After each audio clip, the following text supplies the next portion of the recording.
একটা রোল আলা, রাস্তায় স্ন্যাক্স বিক্রি করনেওয়ালা, হাজার হাজার কোটি টাকার মালিক এখন ইডির হাতে ধরা পড়েছে। কেউ কেউ বলছে আগে ধরা উচিত ছিল। আমি মনে মনে বলছিলাম যে আগে ধরেনি ভালো হয়েছে, নইলেই তো চিৎকার করতে শুরু করতো তৃণমূল কংগ্রেস। নির্বাচনের আগে এই সমস্ত করছে, সেই জন্য নির্বাচনে হার আগে জনগণ হারাক তোকে, তারপরে জেলে যাস। কি করে একজন লোক, একটা ঝাড়ুদার, তার প্রমোশনে পয়সা খাচ্ছে? পয়সা নেই তো জমি দে, জমি নেই তো বাড়ি দে, বাড়ি নেই তো ফ্ল্যাট দে। কি জাতীয় অবস্থা তৈরি করেছে? তদন্ত চলছে। আমরা বিশ্বাস করি এই টাকার ভাগ কালীঘাট পর্যন্ত গিয়েছে। এখন আর সিআইডি তথ্য মুছতে পারবে না, পুলিশ প্রমাণ লোপাট করতে পারবে না। সেই কারণে তদন্ত চলবে, একযোগে তদন্ত চলবে। তাতে তৃণমূলের যত বড় নেতা নেত্রী যুক্ত হবে, কাউকে রেয়াত করা হবে না। কোর্টে প্রসিডিংস চলছে। উই আর টোটালি যা রিপ্লাই দেওয়ার আমরা কোর্টেই দিচ্ছি, আমরা সেটাকে ডিফেন্ড করছি। ভেরি সিম্পল না? তারা একটা অভিযোগ করছে, তাদের তাদের গ্রাউন্ডে তারা অভিযোগ করছে, আমাদের রাইট টু ডিফেন্ড আছে, সেটা কোর্টকে জবাব দেবো। যেটা তারা বলেছে তারা আমরা কোর্টে উইল ডিফেন্ড দ্যাট। হ্যাঁ, প্রমাণ করতে হবে তো সে করেছে, আগামী দিনে প্রমাণ হয়ে যাবে। এটা তো ওনাকে অভিযুক্ত করা হচ্ছে, অভিযুক্ত প্রমাণ হয়নি, কোর্টে প্রমাণ করতে হবে না। খারিজ হয়ে গেল জামিনের আর্জি। 21শে মে পর্যন্ত ইডি হেফাজতে প্রাক্তন দমকল মন্ত্রী। কোর্ট লকআপ থেকে আজ তাকে বের করার সময় উঠল চোর চোর স্লোগান। আস্তে আস্তে ধাক্কা দিবি না। ঠিক আছে ঠিক আছে, কই ধাক্কা দিবি না, ঠিক আছে।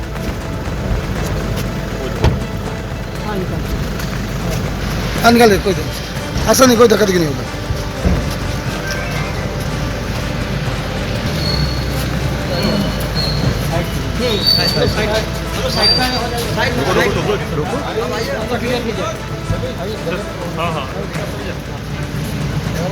জামিনের আর্জি খারিজ হয়ে গিয়েছে। 21শে মে পর্যন্ত ইডি হেফাজতে প্রাক্তন দমকল মন্ত্রী। কোর্ট লকআপ থেকে আজ বেরোনোর সময় তাকে ঘিরে উঠল চোর চোর স্লোগান। কিছু বলবে সুইটা, কিছু বলবে?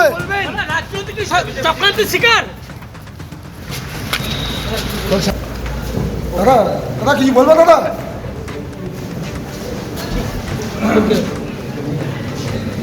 দিন ধরে কিছু বলছে না, আবার এ নাই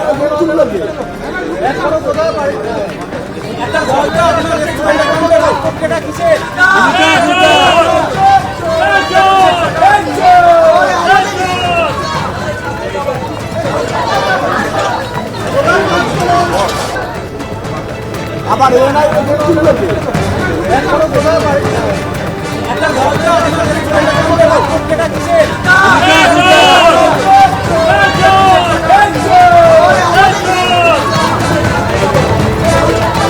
রাজ্যের প্রাক্তন দমকল মন্ত্রী সুজিত বসুকে গ্রেপ্তার করার পর আজকে তাকে আদালতে পেশ করা হয় এবং 10 দিনের জন্য ইডি নিজেদের হেফাজতে চায় প্রাক্তন দমকল মন্ত্রীকে, এবং আদালত সমস্ত বিষয় শোনার পর তাকে 21 তারিখ পর্যন্ত অর্থাৎ 21শে মে পর্যন্ত ইডি হেফাজতে থাকার নির্দেশ দিয়েছেন প্রাক্তন দমকল মন্ত্রী সুজিত বসুকে।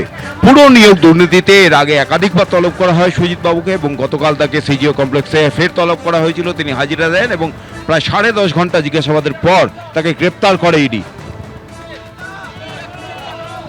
এই মুহূর্তে দেখা যাচ্ছে যে তাকে ইডির সেই স্পেশাল কোর্ট, সিটি সেশনস কোর্টে ইডির যে স্পেশাল কোর্ট, সেইখানে তার মামলা শুনানির পর আদালত যখন তাকে 10 দিনের জন্য ইডি হেফাজতের নির্দেশ দেয়, তারপর ইডি আধিকারিকরা আদালত থেকে প্রাক্তন দমকল মন্ত্রী সুজিত বসুকে নিয়ে যাচ্ছেন। তাকে নিয়ে যাওয়া হবে সিজিও কমপ্লেক্সে এবং সেই সিজিও কমপ্লেক্সে তাকে ফের জিজ্ঞাসাবাদ করা হবে। মূলত যেটা ইডি আধিকারিকরা জানতে চাইছেন যে তাদের কাছে যে নথি রয়েছে, অভিযোগ রয়েছে যে প্রায় 150-র ওপর ক্যান্ডিডেটকে তিনি চাকরি পাইয়ে দিয়েছিলেন সুজিত বোসের রেকমেন্ডেশনে। দক্ষিণ দমদম পুরসভা সহ একাধিক পুরসভায় চাকরি হয়েছিল এবং টাকার বিনিময়ে সেই চাকরি হয়েছিল। এবং শুধু তাই নয়, সুজিত বসু এবং তার পরিবারের লোকেদের ব্যাংক অ্যাকাউন্টের একাধিক বেআইনি লেনদেনের তথ্য কিন্তু ইডি আধিকারিকরা পেয়েছেন। এবং সেই সমস্ত তথ্য সামনে রেখে গতকাল সুজিত বসুকে যখন জিজ্ঞাসাবাদ করা হয় সিজিও কমপ্লেক্সে, তখন যেটা ইডির অভিযোগ যে সুজিত বসু সেই সমস্ত তথ্যের নথির যে অভিযোগ রয়েছে তার কোনো ব্যাখ্যা দিতে পারেননি, এবং তারপরেই তাকে গ্রেপ্তার করার সিদ্ধান্ত নেয় ইডি। এবং এই মুহূর্তে সেই ছবিটাই দেখা যাচ্ছে যে ইডি আধিকারিকরা আদালত থেকে সুজিত বসুকে নিয়ে যাচ্ছেন সিজিও কমপ্লেক্সে, এবং সেইখানে আবার তাকে জিজ্ঞাসাবাদ করা হবে। এবং মূলত এই চক্রে কারা কারা রয়েছে, পুরো নিয়োগ দুর্নীতিতে কোন কোন পুরসভায় নিয়োগ করা হয়েছিল, কার কার আর রেকমেন্ডেশন রয়েছে, অর্থাৎ শিক্ষক নিয়োগ দুর্নীতিতে আমরা দেখেছিলাম একটা বিশাল চক্র ছিল, এখন এই পুরো নিয়োগ দুর্নীতিতে এই চক্রটা কত বড়, কারা কারা জড়িত, সেই সব প্রশ্নের উত্তরই খুঁজছেন ইডি আধিকারিকরা। সেই জন্য প্রাক্তন দমকল মন্ত্রী সুজিত বসুকে নিজেদের হেফাজতে নিয়ে জিজ্ঞাসাবাদ করতে চান তারা। ক্যামেরায় প্রীতম চক্রবর্তীর সঙ্গে ব্রতদীপ ভট্টাচার্য, এবিপি আনন্দ, কলকাতা। যেভাবে এখানে রাখা এলাকাতে, তাহলে ওকে স্পেশাল ট্রিটমেন্ট কেন দেওয়া হচ্ছে? ওকে টেবিলে বসিয়ে, পাখা তলায় বসিয়ে আরামে ওকে এটা কেন হবে? যে লোকটা পশ্চিমবঙ্গের পাবলিকের টাকা মেরেছে, টাকা মার করে এভাবে এরকম করছে। আর 5টা চোর যেমন ট্রিটমেন্ট পায় এখানে, সেই ট্রিটমেন্টই হবে। এবিপি আনন্দ, এগিয়ে থাকে, এগিয়ে রাখে।